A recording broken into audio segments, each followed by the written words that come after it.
Hello दोस्तों, नमस्कार दोस्तों। कैसे हैं आप सभी लोग? आई होप अच्छे होंगे। तो दोस्तों, इलाहाबाद कैंपस कोचिंग के इस डिजिटल प्लेटफॉर्म पे एक बार फिर से आप सभी लोगों का स्वागत है। तो हम लोग करंट अफेयर की श्रेणी में प्रतिदिन उपस्थित होते हैं, है ना, जो आपके लिए बहुत ही महत्वपूर्ण होता है। तो आप हमारे साथ बने रहिए इसी तरीके से, ठीक है। प्रतिदिन आप इस क्वेश्चन को पढ़िए और उसको लाइक करिए, सब्सक्राइब करिए और शेयर ज़्यादा से ज़्यादा करिए ताकि ज़्यादा से ज़्यादा लोगों का लाभ हो सके, ठीक है। तो हम लोग कुछ महत्वपूर्ण क्वेश्चन लिए हैं, वो कहाँ से लिए हैं, क्या क्या टॉपिक हैं। जैसे अभी एक बिल लोकसभा में बहुत चर्चा में है, पेश किया गया है, ठीक है, जो पारित भी हो गया है। और भी तमाम तरीके की खबरें हैं। तो चलिए हम लोग देखते हैं, देर नहीं करेंगे। तो ये रहा स्क्रीन पे आपका पहला क्वेश्चन। क्वेश्चन है, अभी हाल ही में केंद्र सरकार ने महात्मा गांधी राष्ट्रीय ग्रामीण रोजगार गारंटी अधिनियम 2005, जिसे मनरेगा के नाम से जाना जाता है, तो मनरेगा का नाम परिवर्तित करने के लिए कौन सा विधेयक संसद में पेश किया है? बीबीजी रामजी विधेयक, विकसित भारत विधेयक, या राम रोजगार गारंटी विधेयक, या जय श्री राम विधेयक? कौन सा विधेयक है भाई? आप लोग भी कमेंट करके बता सकते हैं, ठीक है। तो ध्यान में रखिएगा, लोकसभा में अभी 16 दिसंबर को ये बीबीजी रामजी विधेयक या बिल जो है पेश किया गया है, ठीक है। और कब पेश किया गया है ये? 16 दिसंबर। कब? 16 दिसंबर 2025 को, ठीक है। किसने पेश किया है? जो जल मार्ग मंत्री हैं। कौन है? जल मार्ग मंत्री सर्वानंद सोनोवाल। सर्वानंद सोनोवाल।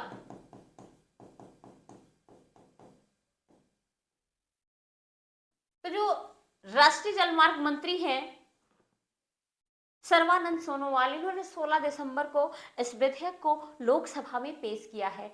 अब इस विधेयक के बाद बीबीजी रामजी जो विधेयक है, इसका नाम क्या हो गया है? ठीक है, तो ध्यान रखिएगा, इस विधेयक का नया नाम, जो मनरेगा का नया नाम परिवर्तित करके क्या रखा गया है? तो ध्यान में रखिएगा, विकसित भारत। क्या रखा गया है?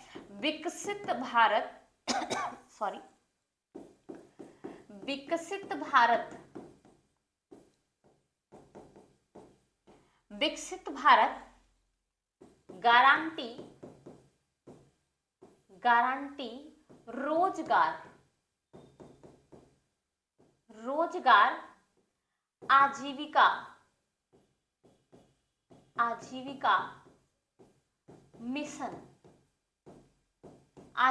मिशन ग्रामीण, जिसे कहा गया है क्या? वीवीजी रामजी बिल।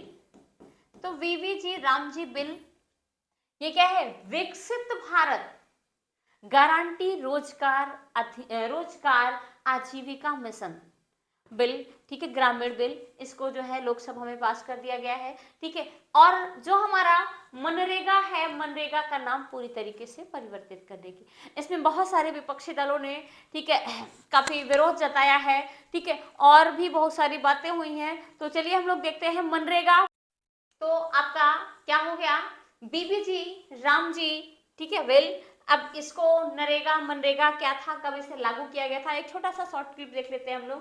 तो ध्यान रखिएगा, ये आपका अगर हम बात करें नरेगा या मनरेगा, ये जो देख रहे हैं आप मनरेगा, ठीक है, इसे कब लागू किया गया था भारत में?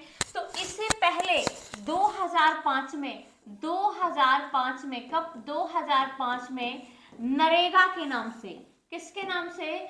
इसे नरेगा के नाम से पहले लागू किया गया था। नरेगा का मतलब क्या है? यहाँ पे नेशनल रूरल एम्प्लॉयमेंट रोजगार अधिनियम है, ठीक है। क्या है ये? नेशनल रूरल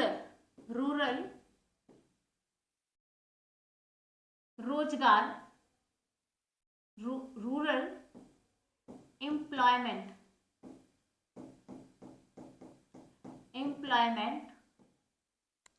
गारंटी एक्ट था ये, एक्ट था, यानी राष्ट्रीय ग्रामीण रोजगार गारंटी अधिनियम था।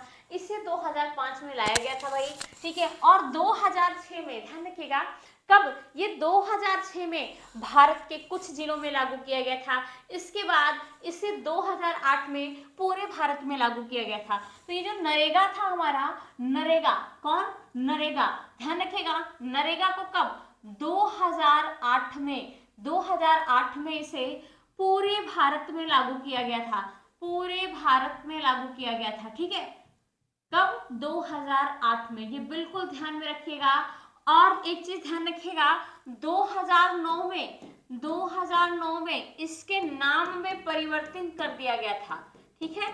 परिवर्तन करके क्या जोड़ा गया था, नाम में परिवर्तन करके 2009 में क्या जोड़ा गया था, महात्मा गांधी शब्द जोड़ा गया था, महात्मा गांधी शब्द जोड़ा गया था, ठीक है। और जब महात्मा गांधी शब्द हो गया तो इसका नाम क्या हो गया, मनरेगा, क्या हो गया इसका नाम, मनरेगा। तो फिर उसको क्या कहा जाने लगा, मनरेगा, MGNE, मनरेगा, यानी इसको फिर क्या कहा जाता था, महात्मा गांधी, महात्मा गांधी, महात्मा गांधी राष्ट्रीय ग्रामीण रोजगार गारंटी अधिनियम।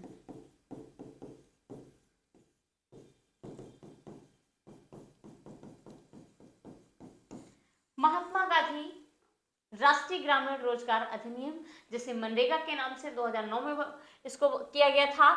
और ध्यान में रखिएगा इसे 2008 में पूरे भारत देश में लागू किया गया था और 2005 में ये लाया गया था। और इसके पहले 2006 में, ठीक है, 2008 से पहले 2006 में भारत के कुछ जिलों में लागू किया गया था।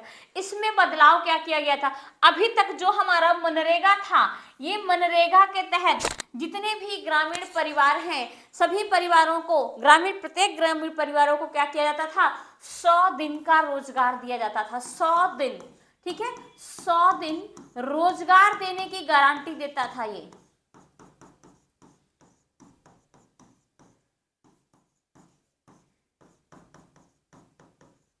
लेकिन अब ये जो वीवीजी रामजी बिल है,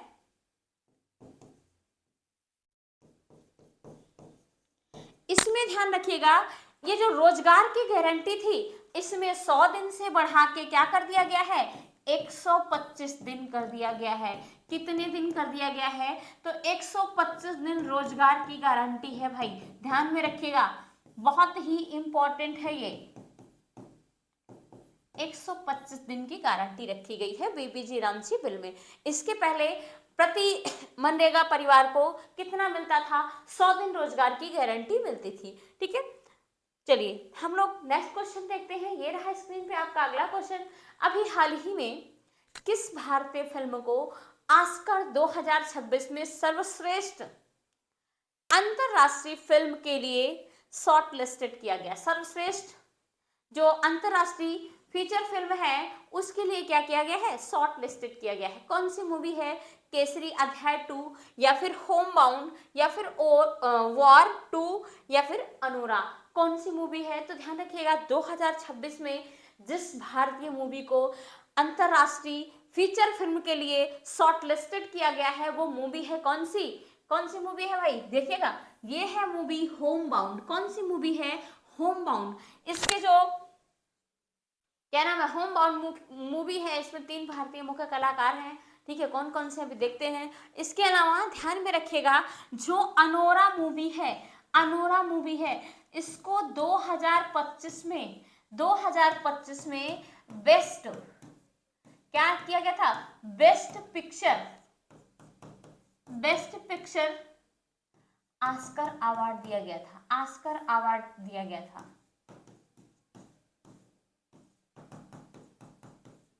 किसको?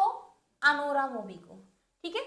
तो ये आपकी मूवी है, ये देखिए होम बाउंड है। इसको क्या है 2026 के लिए ऑस्कर के लिए शॉर्टलिस्टेड किया गया है। और जो इसके मुख्य कलाकार हैं मुख्य कलाकार हैं वो है विशाल जेठवा और ईशान खट्टर। इसके अलावा क्या है, जानवी कपूर है। तो ये देखिए जानवी कपूर है, विशाल जेठवा है और क्या है, खट्टर है। तो इन तीनों, ये तीनों मुख्य कलाकार हैं, ठीक है, इनको दिया गया है। बाकी हमने बताया कि अभी 2025 में किसको दिया गया था, अनोरा मूवी को किसके लिए दिया गया था, तो बेस्ट पिक्चर के लिए दिया गया था, बेस्ट पिक्चर के लिए अवार्ड दिया गया था, ठीक है, अनोरा मूवी को 2025 में। और अभी 2026 में भारतीय फिल्म गई है शॉर्ट लिस्टेड के लिए, ठीक है, कौन सी, homebound movie, homebound movie. अगर ऑस्कर अवार्ड की बात करें तो ऑस्कर अवार्ड जो है, ऑस्कर अवार्ड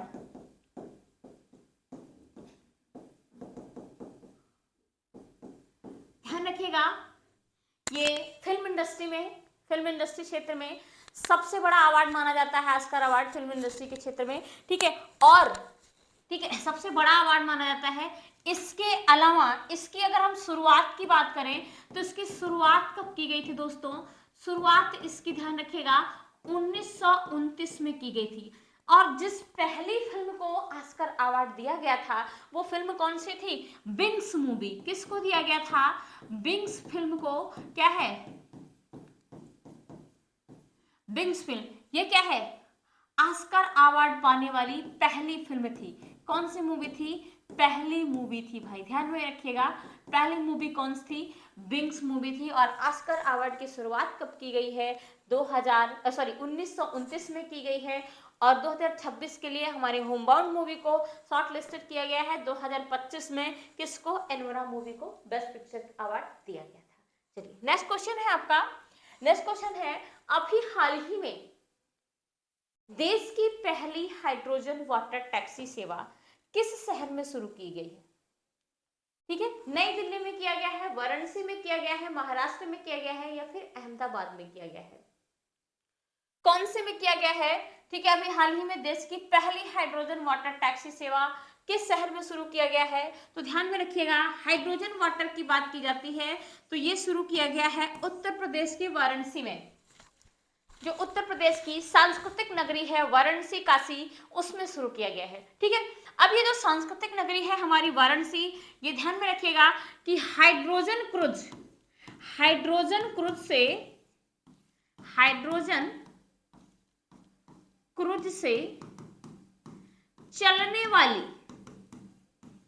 चलने वाली देश का पहला शहर है,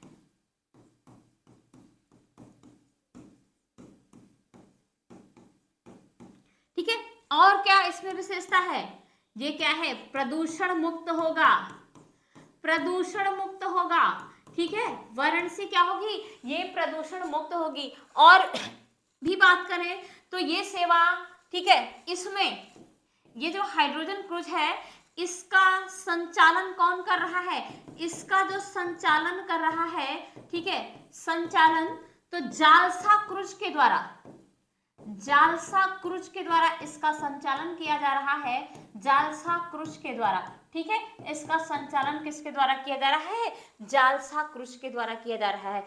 इसके अलावा अगर हम जालसा क्रूज का संचालन किया जा रहा है, और ध्यान में रखेंगे जो हमारा महाराष्ट्र है, ध्यान रखिएगा, महाराष्ट्र में सबसे पहले वाटर टैक्सी सेवा शुरू की गई थी, कब, 2022 में, ठीक है, कब किया गया था, 2022 में। और ये जो वाराणसी में हाइड्रोजन से चलने वाली यानी हाइड्रोजन वाटर टैक्सी की शुरुआत की गई है भारत में, ठीक है, वाराणसी में की गई है।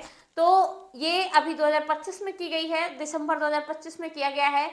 और ये कहां से कहां तक चलेगा, ध्यान रखिएगा, कहां से कहां तक चलेगी ये, तो वाराणसी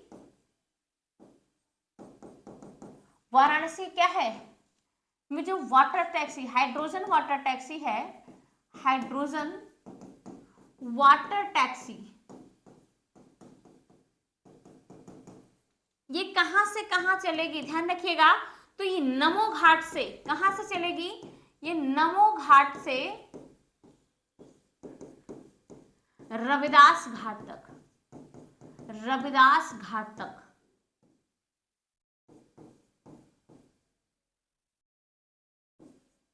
रविदास घाट तक यात्रा करेगी।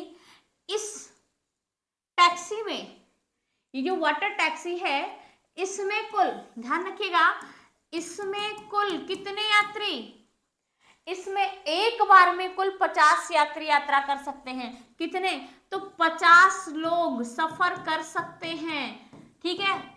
और इसके किराए की बात करें हम, इसका किराया कितना है, तो किराया इसका 500 रुपए पड़ेगा, ठीक है। कितना पड़ेगा? 500 रुपए। और इसका संचालन कौन कर रहा है, तो जालसा क्रूज के द्वारा इसका संचालन किया जा रहा है। ये देखिए आपके वाराणसी में अभी इसमें 2025 में इसकी शुरुआत की गई है, ठीक है। कब? 2025 में। और जो महाराष्ट्र क्या है, महाराष्ट्र में ध्यान रखिएगा, देश में या देश की पहली वाटर टैक्सी सेवा,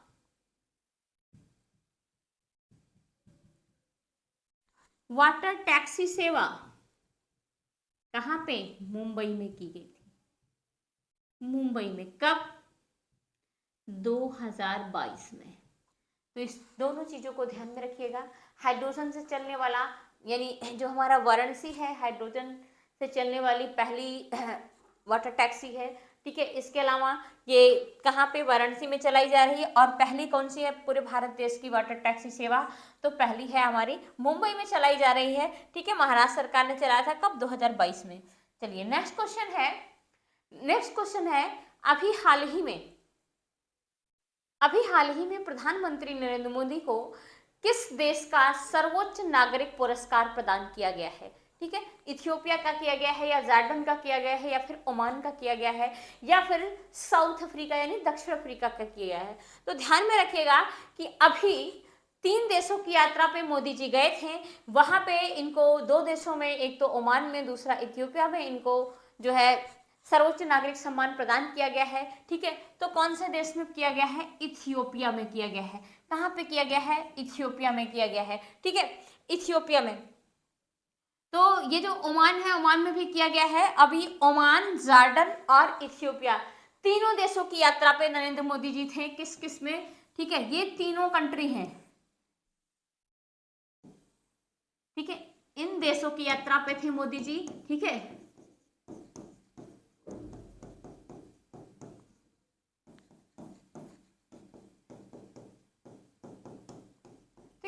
तीनों देशों की यात्रा पे मोदी जी गए थे।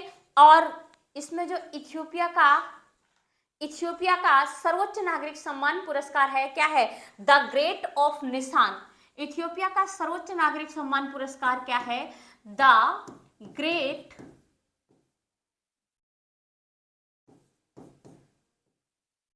ग्रेट ऑनर निशान ऑफ इथियोपिया, निशान ऑफ इथियोपिया। तो ये क्या है? इथियोपिया का सर्वोच्च नागरिक सम्मान पुरस्कार है भाई।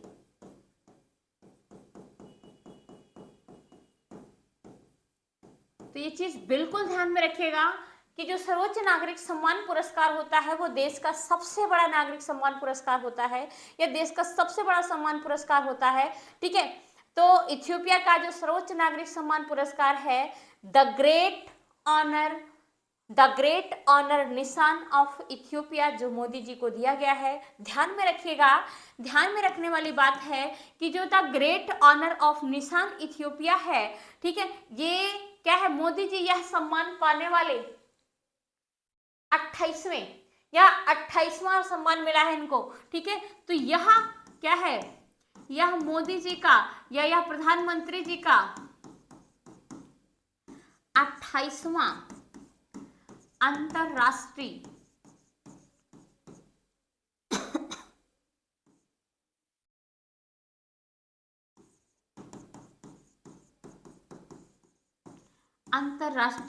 सर्वोच्च नागरिक सम्मान है, सर्वोच्च नागरिक सम्मान है।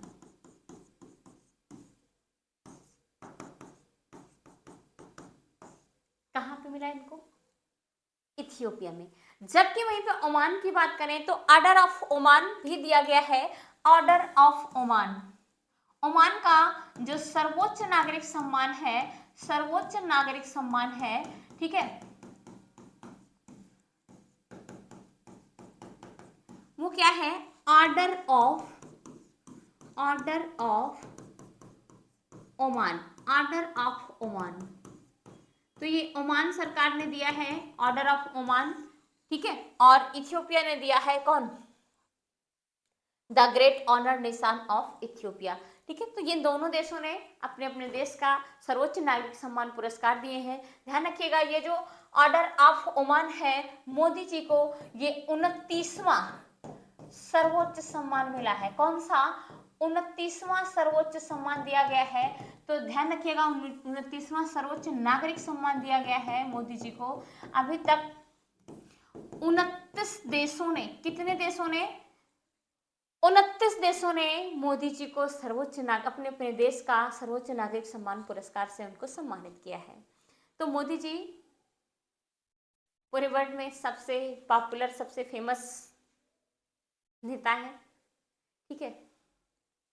चलिए फिलहाल हम देखते हैं जो हमारा इथियोपिया है, इथियोपिया की बात करें तो इथियोपिया, इसकी राजधानी की बात करेंगे तो इसकी राजधानी क्या है भाई? अदिस अबाबा। क्या है इसकी राजधानी? अदिस अबाबा। ध्यान रखिएगा, ये जो इथियोपिया है, ये इसकी राजधानी है अदिस अबाबा। और जो इथियोपिया में अफ्रीकी यूनियन या अफ्रीकी कंट्री है, ठीक है, हॉर्न ऑफ अफ्रीका के अंतर्गत आता है। 3-4 देश हैं, ठीक है, जिबूती है, इथियोपिया है, सोमालिया है, ठीक है, इरिट्रिया है। ये चारों देश क्या है? हॉर्न ऑफ अफ्रीका के अंतर्गत आते हैं। इसे अफ्रीका की सींग भी कहा जाता है, ठीक है। तो ये जो अदिस अबाबा है, यहाँ पे इस अदिस अबाबा में अफ्रीकी यूनियन संघ का मुख्यालय है। क्या है? अफ्रीकी यूनियन संघ का मुख्यालय है। अफ्रीकी यूनियन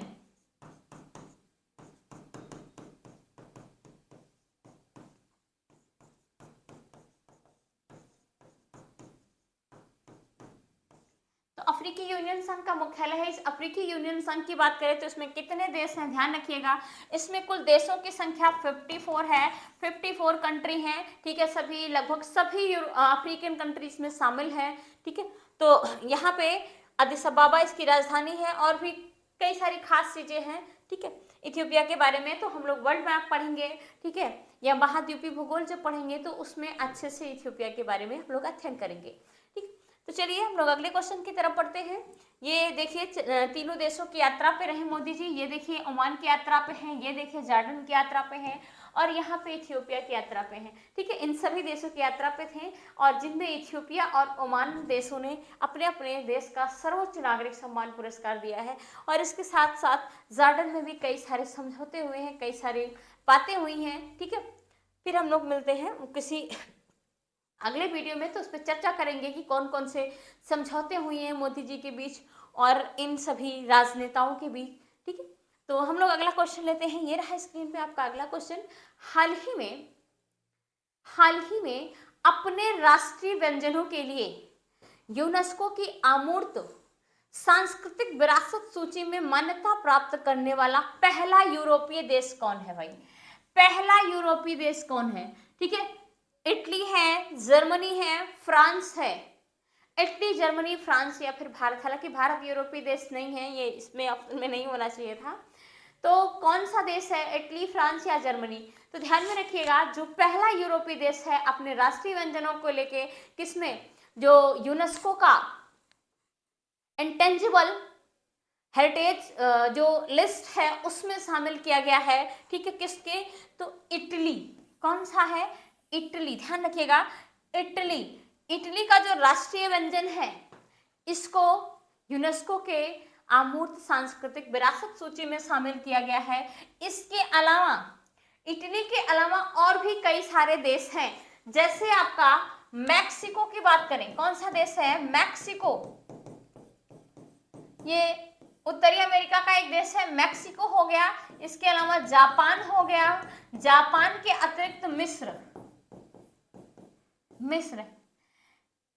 इन तीनों देशों के जो राष्ट्रीय भोजन है, राष्ट्रीय व्यंजन है, इनको भी क्या है, यूनेस्को के अमूर्त विरासत सांस्कृतिक सूची में शामिल किया गया है।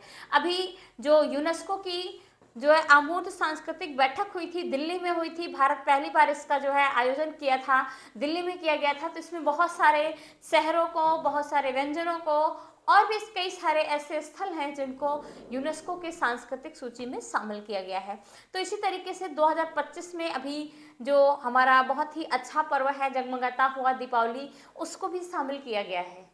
ठीक है, तो ध्यान में रखेंगे भारत के कुल 16 स्थल, ठीक है, कितने? भारत के कुल 16 क्या है? सांस्कृतिक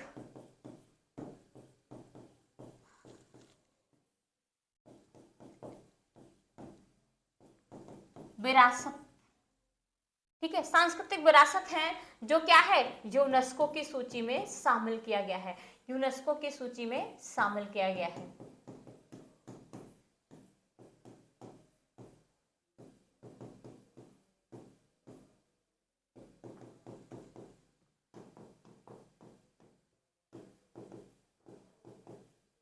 तो यूनेस्को की अमूर्त सांस्कृतिक विरासत सूची में भारत के कुल 16 स्थल शामिल है, जिसमें से अभी दीपावली, किसको?